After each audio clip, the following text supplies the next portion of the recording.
Chief Scanner Zixtal rubbed his four eyes with tired tentacles. The monitoring station at the edge of the void sector was the most boring assignment in the galaxy. Nothing ever happened here. For 300 years, the sensors had watched empty space, recording only cosmic dust and radiation. But today was different.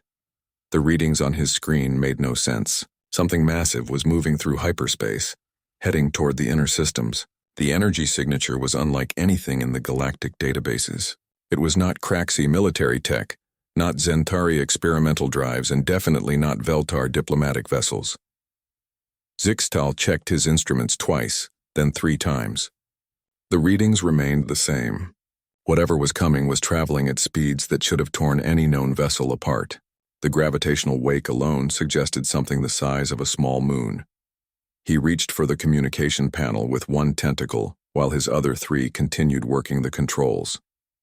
The call went through to Central Command on the capital world of Nexus Prime. "Control, this is Void Station 7. I have an anomalous reading." The voice that came back was bored. "Define anomalous Void 7. Unknown vessel, large, moving at impossible speeds through hyperspace. Heading for inner systems." A pause. "Vessel type?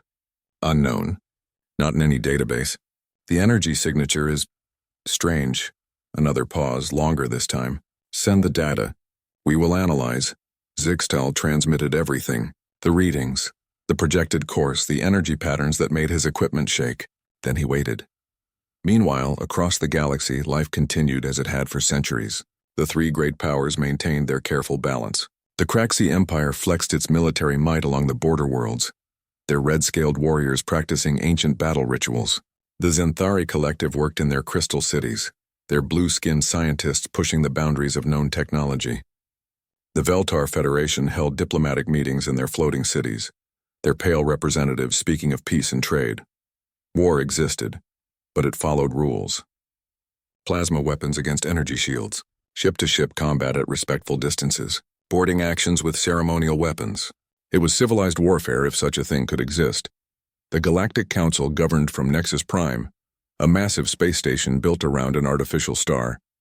Representatives from 100 species debated trade routes and border disputes. Their problems were small, manageable things. None of them remembered the humans. The official records listed them as extinct. The species that once lived in the Sol system had vanished over 1,000 years ago. Their entire star system had simply disappeared one day, leaving only empty space where Earth and its colonies had been. Some scholars claimed it was a natural disaster. Others believed they had been destroyed by an unknown enemy. A few suggested they had somehow moved their entire system elsewhere, but this was considered impossible by all known science. The truth was that nobody really cared anymore. Humans had been a minor species, hardly worth remembering. They had made no great contributions to galactic civilization. They had built no mighty empires or amazing technologies. They were just another extinct race in a galaxy full of them. Back at Void Station 7, Zixtal received his response from Central Command. "Void 7, your readings are classified as sensor ghosts. Ignore and continue normal operations. But control, the patterns are consistent. This is not interference." Negative. "The void sector has been empty for over a millennium. No known technology can produce the readings you claim to detect. Resume normal duties." The communication ended. Zixtal stared at his screens. The massive something was still coming, still traveling at impossible speeds. Its course would bring it into the heart of Council space within days. He made copies of all his data and stored them in personal files. If his superiors wanted to ignore this, that was their choice. But he would keep watching.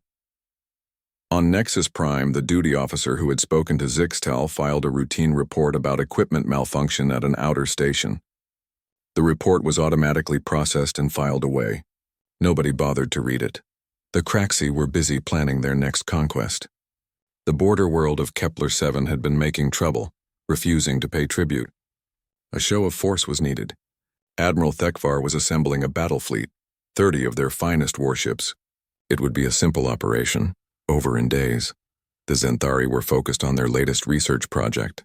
They had detected strange energy patterns coming from outside the galaxy, far beyond the rim. Their scientists believed it might be evidence of advanced civilizations in other galaxies. The discovery would revolutionize their understanding of the universe. The Veltar were concerned with a trade dispute between two member worlds. Both planets claimed the same shipping route and neither would compromise. Diplomatic solutions were being crafted with careful precision. None of them were watching the void sector. Days passed. The massive unknown continued its approach. Zixtal tracked its progress, growing more worried with each hour. The thing was slowing down as it approached normal space, but it was still moving faster than anything should be able to move. He tried calling Central Command again. This time he was connected to a different officer. Control. This is Void 7. The anomalous reading is approaching the inner systems. Void 7. You were ordered to ignore sensor ghosts. This is not a ghost. It is real, and it is almost here. Void 7, report to medical for psychological evaluation. You are clearly suffering from isolation syndrome. The communication ended again. Zixtal realized that nobody was going to listen to him. Whatever was coming, the galaxy would face it unprepared. He began preparing his own small courier ship. If his superiors would not act on his warnings, he would take the information to someone who would listen. The problem was finding someone who would believe him. The readings were getting stronger. Whatever was in hyperspace was preparing to drop into normal space. The energy signatures were unlike anything he had ever seen. They did not match any known propulsion system or power source. Zixtal checked the projected exit point. The unknown would appear in the Tau sector, right in the middle of the major shipping lanes. If it was hostile, it could not have chosen a better location to cause maximum chaos. He made his final log entry and sealed his personal files. Tomorrow he would abandon his post and try to warn anyone who might listen. The galaxy was about to face something completely unknown, and their leaders were too busy with their small problems to notice. In the depths of hyperspace, something vast and dark prepared to return to a galaxy that had forgotten it ever existed. The long journey was almost over. Soon they would see how much everything had changed and how much had stayed the same. The stage was set. The players were in position, and none of them knew that the rules of the game were about to change forever. The calm before the storm was ending. The space around Tau Junction exploded with light and energy. Reality twisted and bent as something massive forced its way out of hyperspace. The shockwave from the transition hit nearby ships like a physical blow, sending several spinning off course. Captain Villanos of the merchant vessel Starwind was the first to see it clearly. His ship was carrying medical supplies to the colonies when the sensors started screaming warnings. He rushed to the bridge and stared at the display in shock. The thing that had emerged from hyperspace was a ship, but unlike any ship he had ever seen. It was enormous, easily 5 times the size of the largest Craxi dreadnought. Its hull was dark gray, almost black, covered in angles and edges that hurt to look at. Strange weapons jutted out from every surface like the spines of some deep space predator. By the void, his navigator whispered, "What is that thing?" Captain Villanos had no answer. The ship did not match any design in their databases. It was not Craxi with their flowing curves and red hulls. It was not Zenthari, with their crystal formations and blue energy fields. It was not Veltar, with their white surfaces and elegant lines. This was something else entirely. The Council patrol ships arrived within minutes. 3 fast cruisers dropped out of hyperspace, their weapons powered but not yet aimed. They had responded to the emergency beacon that every ship in the system had triggered. Commander Yixtal of the lead patrol ship opened a communication channel. His voice was calm and professional, the product of centuries of first contact training. "Unknown vessel, this is Council patrol ship Guardian. Please identify yourself and state your intentions." For a long moment there was no response.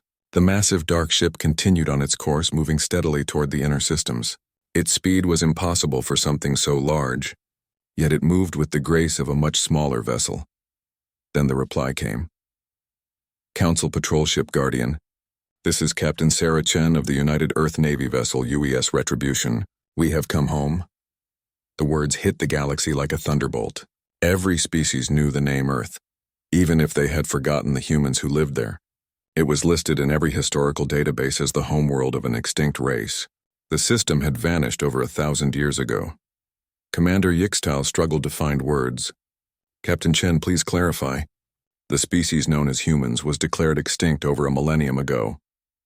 Reports of our death were greatly exaggerated, Commander. We have been away for a while, but now we have returned. The patrol ships began detailed scans of the human vessel. What they found made no sense. The ship's hull was composed of materials that did not exist in any galactic database. Its power output was greater than some small stars. The weapons were completely unknown, using principles that their science could not understand.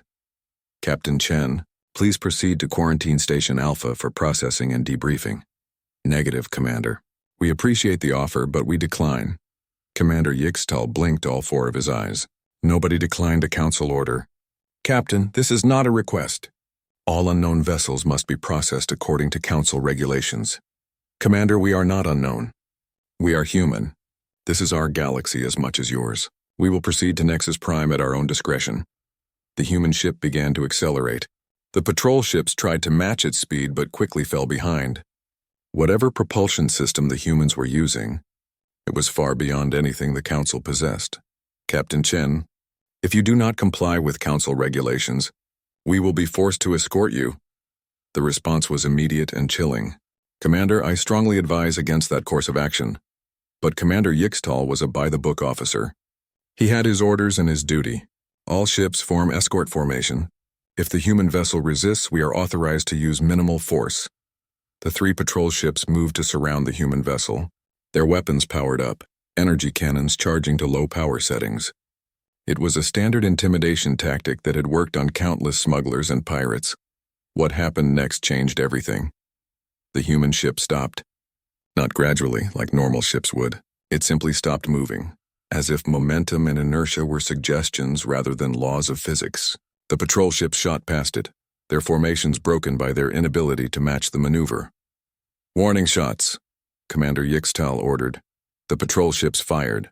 3 beams of blue energy lanced out, passing in front of the human vessel. It was the standard warning, a show of force without actual aggression.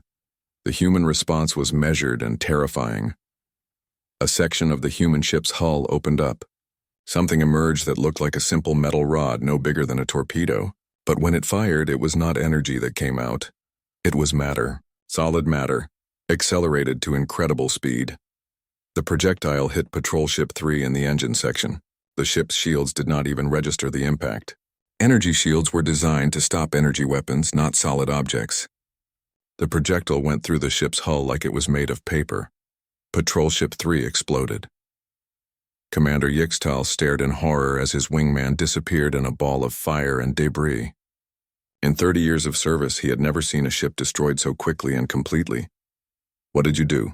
He screamed into the communications channel. Captain Chen's voice was calm, almost apologetic. You fired first, Commander. I responded with appropriate force. This is your only warning. The 2 remaining patrol ships backed away rapidly. Their weapons were useless against an enemy that did not use energy shields. Their tactics were meaningless against technology they could not understand. This is Commander Yixtal to all Council forces. Priority Alpha alert. Hostile vessel in Tau sector. Unknown weapons. Extreme danger. Commander. Captain Chen's voice cut through his emergency broadcast. We are not hostile. We are human, and we are going home. The UES Retribution resumed its course toward the inner systems. The surviving patrol ships followed at a respectful distance, no longer attempting to intercept or escort. They just watched and reported, trying to understand what they had witnessed. News of the encounter spread through the galaxy faster than light itself. Emergency sessions were called on every major world. Military commanders studied the few sensor readings they had managed to capture. Scientists tried to explain weapons that used solid matter instead of energy. The Kraxi Empire was the first to respond. Admiral Tekvar, who had been preparing for a simple police action against Kepler-7, suddenly found himself with new orders. His fleet of 30 warships was redirected to intercept the human vessel. The Kraxi were confident. They had never been defeated in open combat. Their warriors were bred for battle, their ships designed for war. Whatever these humans were, they would learn to respect Kraxi power, Admiral. Tekvar had no way of knowing that he was about to become part of the most one-sided battle in galactic history. The UES Retribution continued its steady advance toward the heart of Council space. Captain Sarah Chen stood on her bridge looking out at the stars that had once been home to her species. Navigation, how long until we reach Nexus Prime? She asked. 6 hours at current speed, Captain. Very good.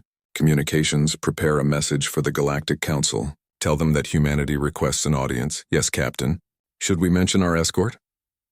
Chen looked at the tactical display, where 30 Craxi warships were moving to intercept them. No need to mention them specifically. I suspect they will announce themselves soon enough. The galaxy was about to learn what human warfare really meant. Admiral Thekvar stood on the bridge of his flagship, the Bloodclaw, watching the tactical display with growing excitement. 30 Craxi warships formed a perfect battle formation, their red hulls gleaming under the light of nearby stars. This would be a glorious day for the Empire. The human vessel appeared on long-range sensors as a dark blot against the stars. It was large, Admiral Thekvar admitted, but size meant nothing in space combat. The Craxi had destroyed ships twice that size before. Numbers and experience would carry the day. Range to target? He growled, his scaled hands gripping the command rail. 2 million kilometers in closing, Admiral, his weapons officer reported. The alien vessel maintains course and speed. It shows no signs of slowing or changing direction.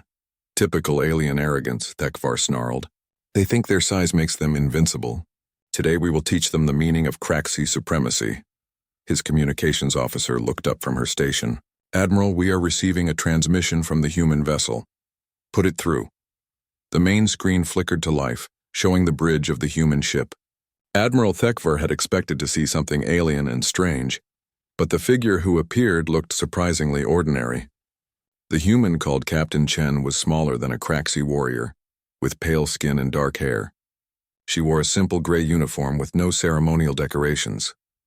Admiral Thekvar of the Craxi Empire, Captain Chen said, her voice calm and steady. I am Captain Sarah Chen of the United Earth Navy. You are blocking our passage to Nexus Prime. Thekvar drew himself up to his full height, his red scales catching the light. Human, you will surrender your vessel immediately. The Craxi Empire does not recognize your authority in this space. Admiral, we have no quarrel with the Craxi Empire. We are simply returning home after a long absence. Please stand aside. Stand aside? Thekvar roared. You dare give orders to the Craxi? Your pathetic species was extinct before my grandfather was born. We will take your ship and learn its secrets, then add its power to our own. Captain Chen sighed softly. Admiral, I strongly advise you to reconsider. We do not wish to fight, but we will defend ourselves if attacked. Defend yourselves with what? Your ship may be large, but you are one vessel against 30. The outcome is inevitable. Yes, Captain Chen said quietly. It is. The transmission ended. Admiral Thekvar turned to his weapons officer with savage glee. All ships attack formation. We will show this human the price of defying the Craxi Empire. The 30 Craxi warships spread out into their traditional battle formation. It was a pattern they had used successfully for centuries, surrounding their target and overwhelming it with firepower from all directions. Each ship was armed with plasma cannons capable of melting through the heaviest armor. Their energy shields could absorb tremendous amounts of punishment. Range 1 million kilometers, the weapons officer reported. All ships report ready for combat. Fire at will, Admiral Thekvar commanded. The space around the human vessel erupted in brilliant light as 90 plasma cannons fired simultaneously. The beams of superheated matter streaked across the void, converging on their target in a display of destructive power that had broken the will of 100 worlds. The plasma bolt struck the human ship and simply disappeared. Admiral Thekvar stared at his sensors in disbelief. What happened? Did we miss? Negative, Admiral. All shots hit the target, but there is no damage. The alien hull appears to be absorbing the energy somehow. Impossible. Nothing can absorb that much plasma fire. Admiral, his science officer called out. I am detecting strange readings from the human vessel. Its hull composition is unlike anything in our databases. The material appears to be converting the energy into harmless radiation. Then we fire again. Keep firing until we overload their defenses. The Craxi fleet fired again and again. Wave after wave of plasma bolts struck the human ship, but they might as well have been throwing pebbles at a mountain. The UES Retribution continued on its course, showing no signs of damage or distress. This is impossible, Admiral Thekvar muttered. No ship can withstand that much firepower. Then the human ship responded. Sections of its hull began to open, revealing weapons that looked nothing like the energy cannons the Craxi were used to. These were simple metal tubes, each one aimed at a different Craxi vessel. "Admiral, the alien ship is targeting us," the weapons officer warned. "Let them try. Their weapons cannot be more powerful than ours." The human weapons fired. What emerged was not energy beams or plasma bolts. It was solid matter. Tungsten rods, each weighing several tons, accelerated to a significant fraction of the speed of light. The kinetic energy contained in each projectile was enormous, far greater than any explosive warhead. The Kraxi shields, designed to deflect energy weapons, were useless against solid objects. The tungsten rods passed through the energy barriers as if they did not exist, then struck the Kraxi ships with devastating force. The first ship hit was the cruiser Razorclaw. The tungsten rod struck it amidships, punching completely through the hull and out the other side. The kinetic energy transfer was so massive that the ship simply disintegrated, its hull torn apart by forces it was never designed to withstand. A second rod hit the destroyer Shadow Strike in the engine section. The ship exploded in a ball of superheated gas as its power core was breached. A third rod took out the cruiser Bloodfang, shearing it in half with surgical precision. In the space of 10 seconds, 15 Kraxi warships were destroyed. Evasive maneuvers, Admiral Thekvar screamed. "All ships, scatter." The remaining Kraxi vessels began desperate evasion patterns, trying to avoid the terrible weapons that could destroy them with a single hit. But the human targeting was too precise, their weapons too fast. 3 more ships were destroyed before they could even begin to turn. "Admiral, we must retreat," his communications officer begged. "We cannot fight this enemy." Admiral Thekvar stared at the tactical display, watching his proud fleet being systematically destroyed. Half his ships were gone, and the human vessel had not even slowed down. This was not a battle, it was a massacre. "All ships, withdraw to safe distance," he ordered through gritted teeth. "Do not engage the human vessel." The surviving Kraxi ships pulled back, their proud formation broken and scattered. They had come expecting an easy victory against a single enemy ship. Instead, they had been taught a harsh lesson about the difference between their weapons and true military technology. Captain Chen's voice came over the communication channel again. "Admiral Thekvar, are you prepared to let us pass?" The Kraxi admiral looked at the wreckage of his fleet scattered across space. 15 ships destroyed, hundreds of warriors dead, and the human vessel had not even been scratched. His pride as a Kraxi warrior warred with his duty to preserve what remained of his fleet. "You may pass," he said finally, the words tasting like ash in his mouth. "Thank you, Admiral. I am sorry for your losses, but you chose to attack first." The UES Retribution resumed its course toward Nexus Prime, leaving the shattered remnants of the Kraxi fleet behind. News of the battle spread through the galaxy like wildfire. The impossible had happened. The mighty Kraxi Empire had been defeated by a single ship. Military commanders across known space studied the sensor readings in shocked silence. Energy shields were useless against kinetic weapons. Plasma cannons were ineffective against the human hull materials. Every assumption about space warfare had been proven wrong in a matter of minutes. On Nexus Prime, emergency meetings were called as the Galactic Council tried to understand what they were facing. The humans were not just alive, they had evolved beyond anything the galaxy could imagine, and their ship was still coming.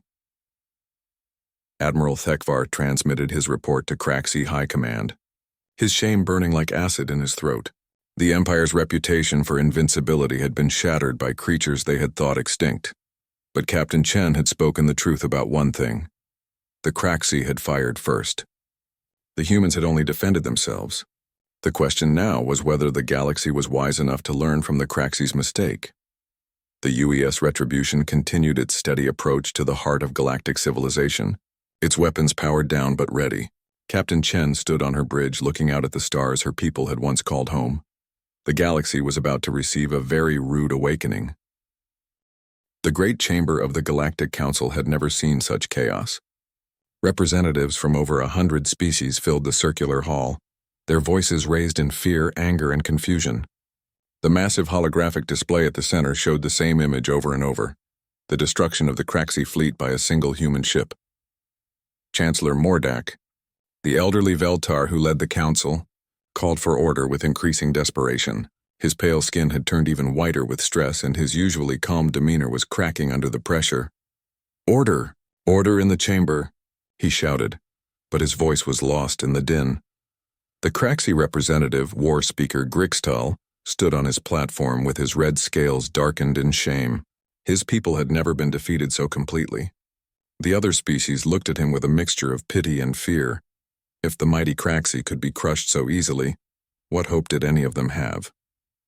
The Zenthari delegation was frantically working on their portable computers, trying to analyze the sensor data from the battle. Their blue faces showed deep concern as they studied the impossible weapons that had destroyed the Craxi fleet. The kinetic energy calculations are beyond our understanding, Dr. Vexry announced to her fellow Zenthari. The projectiles were moving at nearly 20% of light speed.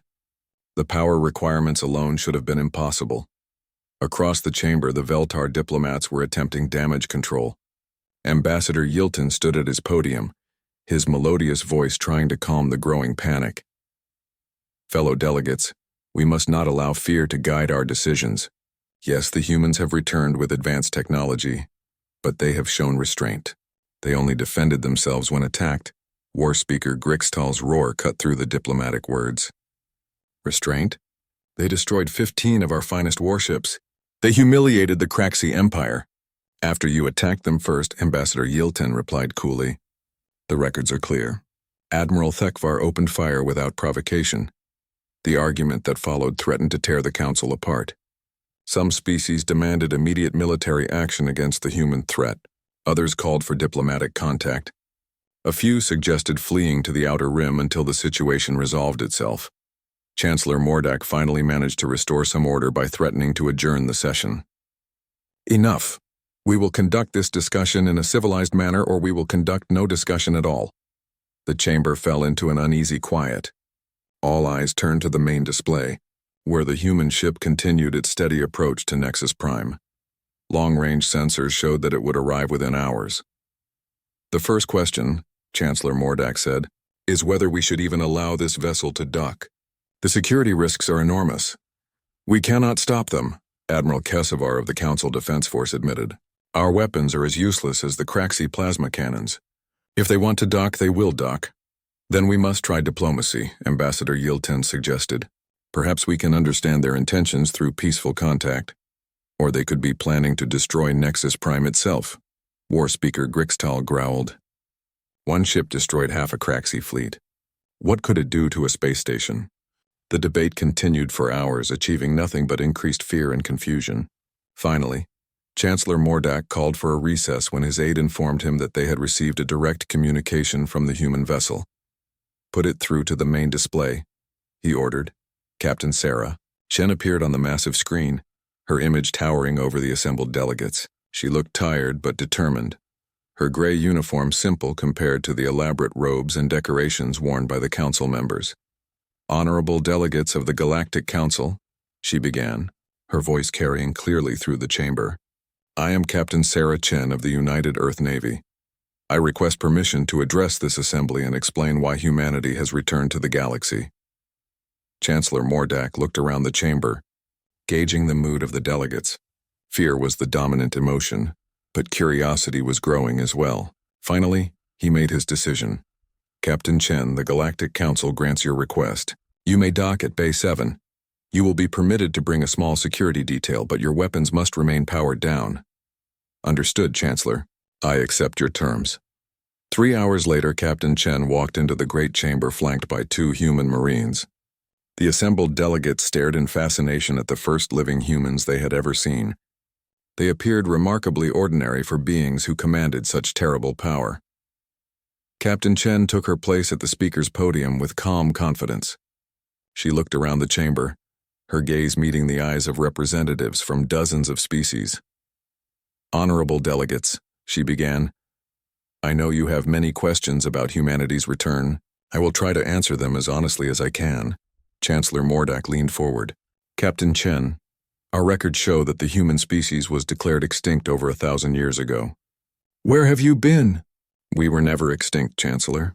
When our homeworld faced destruction, we made a choice that no other species in galactic history has ever made.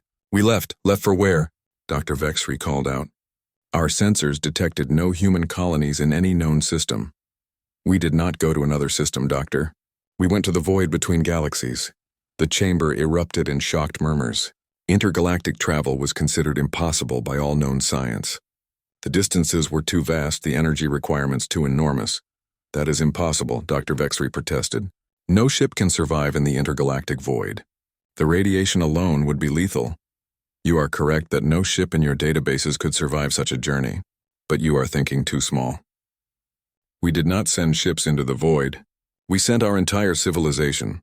Captain Chen activated a holographic projector, filling the center of the chamber with an image that took everyone's breath away. It showed a vast structure the size of a small moon, its hull dark and angular like the warship that had brought her here.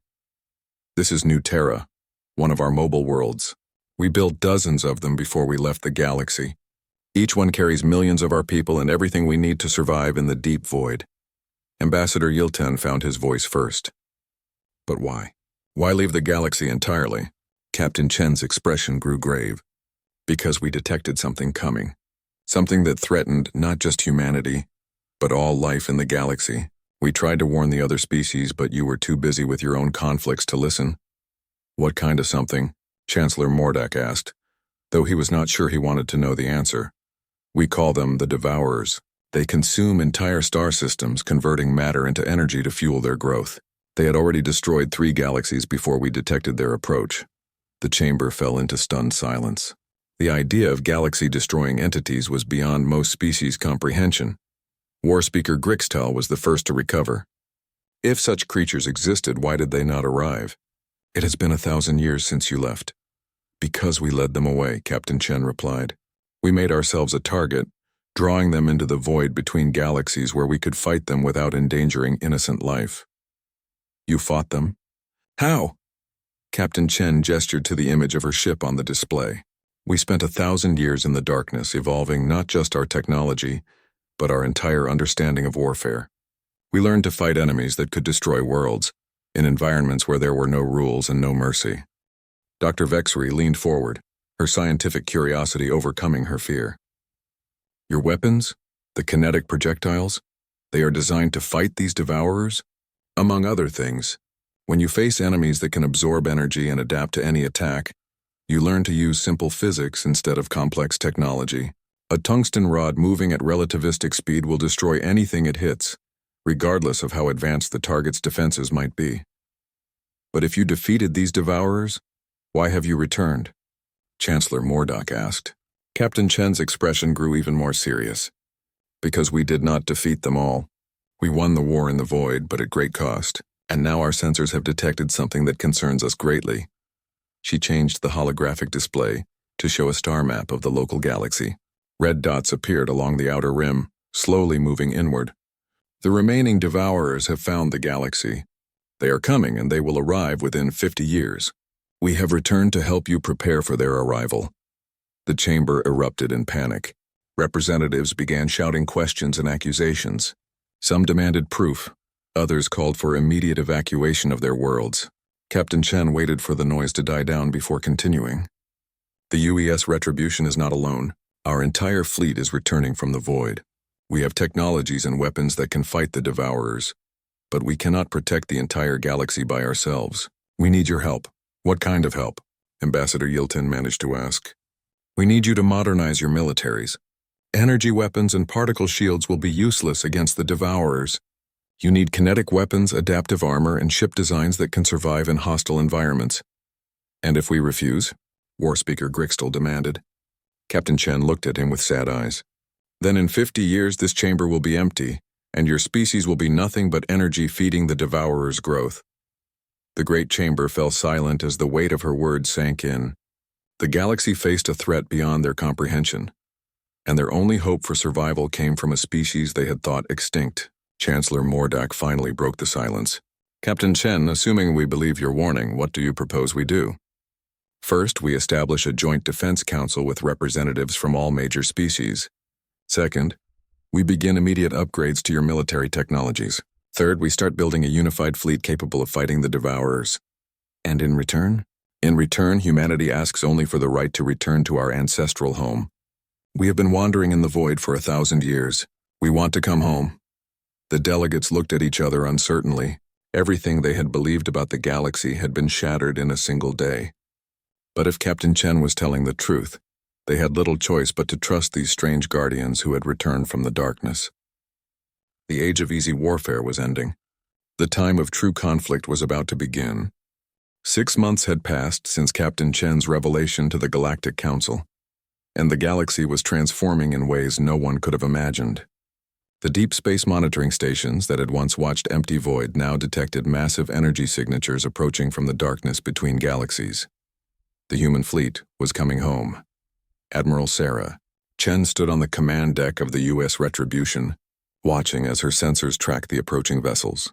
She was no longer just a ship captain. The Galactic Council had appointed her as Supreme Commander of the Joint Defense Initiative, a position that would have been unthinkable just months before. "Admiral, we have confirmation on fleet composition," her communications officer reported. 237 vessels of various classes, all reporting ready for arrival. "Very good. Signal the fleet to begin deceleration procedures. I want a clean arrival that does not panic the local populations." Through the massive viewports of Nexus Prime, beings from 100 different species watched in awe as the human fleet emerged from hyperspace. The ships were enormous, dwarfing even the largest vessels in the galactic fleets. Each one was a mobile fortress, bristling with weapons and carrying technologies that the galaxy was only beginning to understand. The UES Terra Nova was the largest, a mobile city ship that housed over 10 million humans. Its hull was scarred from 1,000 battles fought in the void between galaxies, but it moved with the grace of something much smaller. Behind it came the warships, dreadnoughts and battle cruisers designed for warfare on a scale that the galaxy had never seen. Chancellor Mordak watched from his office, his pale hands trembling slightly as he observed the display of power. In 6 months, the political landscape of the galaxy had changed completely. The old balance between the Craxi Empire, Centauri Collective, and Veltar Federation had been shattered. Now there was only one question that mattered: how to survive the coming storm. The changes had not been easy. The Craxi Empire had struggled with their defeat, but War Speaker Grixtal had eventually convinced his people that pride was less important than survival. The Craxi warrior culture had adapted to the new reality, with their soldiers training alongside human marines to learn new combat techniques. The Zenthari had embraced the technological challenges with enthusiasm. Their scientists worked day and night to understand human technology, adapting kinetic weapons and improved armor systems to their own ship designs. Dr. Vexri had become the leading expert on human physics, publishing papers that revolutionized galactic science. The Veltar had taken on the role of coordinators, using their diplomatic skills to manage the massive logistical challenges of preparing for war. Ambassador Yilten had established refugee protocols for the Outer Rim worlds that would be first to face the Devourer threat. But not everyone had accepted the new reality. The hegemony of Keth had declared the human presence an invasion and had attempted to rally support for resistance. Their fleet had lasted exactly 43 minutes against a single human patrol group. The survivors were now the most vocal supporters of cooperation. 3 radical religious groups had declared the humans to be divine beings sent to test the galaxy's faith. They had established cults worshipping human technology, much to Captain Chen's embarrassment. She had tried to discourage such behavior, but fanatics were difficult to reason with. Some species had simply fled. The Gossamer Collective had packed up their entire civilization and headed for the far rim, hoping to escape whatever was coming. The humans had let them go, understanding that not everyone could face such a threat. As the human fleet settled into orbit around major worlds, the real work began. Joint training exercises brought together crews from dozens of species, teaching them to fight as a unified force. The language barriers were immense, but human translation technology made communication possible. Chief Scanner Zixtal, who had first detected the human approach, now found himself promoted to Director of Deep Space Monitoring. His network of sensors stretched throughout the galaxy, watching for signs of the approaching threat. The data he collected was sobering. "Admiral Chen," he reported during their weekly briefing, "the Devourer advance scouts have reached the Outer Rim. 3 star systems in the Epsilon sector have gone dark." Admiral Chen studied the tactical display, watching as red dots marked the death of entire worlds. "Time until the main force arrives?" "Based on current approach speeds, approximately 18 months. But Admiral, the advanced scouts are moving faster than our projections indicated. Then we accelerate our timeline. How many worlds have been evacuated from the outer rim? 87% of inhabited systems have completed evacuation. The remainder are either unreachable or have refused to leave. Admiral Chen nodded grimly. They had known that some species would refuse to abandon their homeworlds, even in the face of extinction. It was a choice she understood even if she disagreed with it. The evacuation itself had been a logistical nightmare. Moving billions of beings from hundreds of worlds required resources that the galaxy had never assembled before.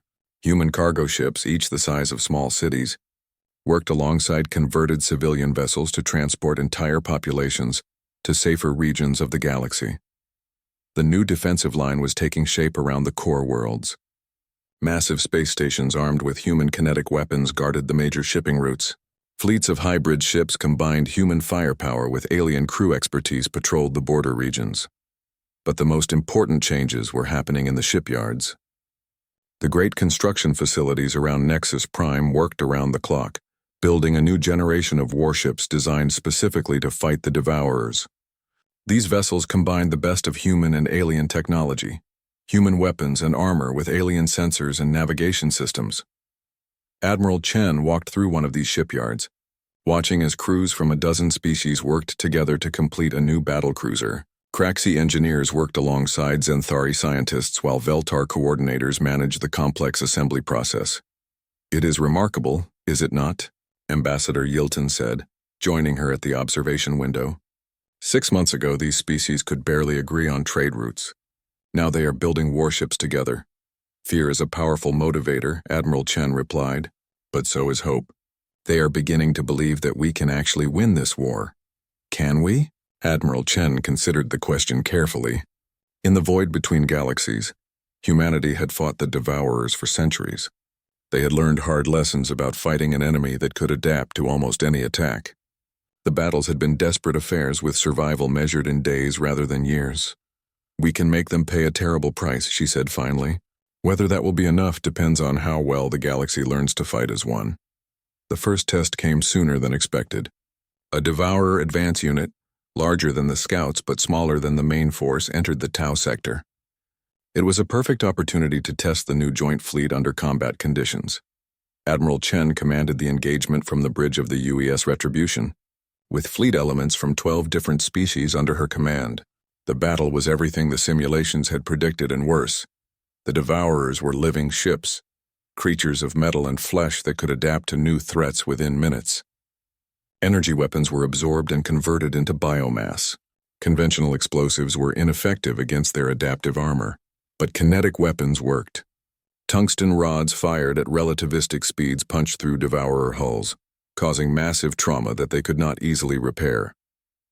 The key was to overwhelm their adaptation rate with multiple attack vectors simultaneously. The joint fleet performed better than Admiral Chen had dared hope. Craxi warriors fought with desperate courage, while Zenthari engineers kept the weapons functioning under impossible conditions. Veltar navigators guided the fleet through complex maneuvers that kept them ahead of Devourer adaptation. When the battle ended, the Devourer advance unit was destroyed, but at a cost. 47 ships had been lost with thousands of crew members dead or missing. It was a victory, but a costly one. "Admiral," Commander Yixtal reported from his rebuilt patrol ship, "we have confirmed destruction of all hostile units. The sector is clear." "Understood, Commander." All ships returned to base for repairs and debriefing. As the fleet limped home, Admiral Chen reflected on what they had learned. The galaxy could fight the Devourers, but it would require sacrifice on a scale that most species had never imagined. The easy warfare of the past was truly over. In the months that followed, more battles were fought as Devourer advance units probed the galaxy's defenses. Each engagement taught valuable lessons about fighting an enemy that could evolve in real time. The joint fleet grew more effective with each battle, but so did the Devourers. Long-range sensors finally detected the main Devourer force, a massive swarm of living ships that dwarfed anything the galaxy had ever seen. Conservative estimates suggested over 1 million vessels, each one capable of consuming entire worlds. Admiral Chen stood in the great chamber of the Galactic Council, addressing the assembled representatives one final time before the storm arrived. Honorable delegates, we have done everything we can to prepare. Our fleets are ready, our defenses are in place, and our people are as safe as we can make them. The enemy will arrive within days. Chancellor Mordak looked older than his years, the stress of the past months evident in every line of his face. Admiral Chen, what are our chances? We will make them pay for every world, every system, every life they take. But the outcome is far from certain. What I can promise is that humanity will stand with you until the end, whatever that end might be. The chamber fell silent as the weight of the coming battle settled over them. Outside the great windows of Nexus Prime, the combined fleets of the galaxy assembled for the greatest battle in galactic history. Humanity had returned from the void between galaxies, bringing with them the tools and knowledge needed to fight an unimaginable enemy. Whether it would be enough remained to be seen. The age of easy conquest was over. The time of true war had begun, and in the darkness beyond the galaxy's edge, 1,000,000 hungry ships prepared for their final feast.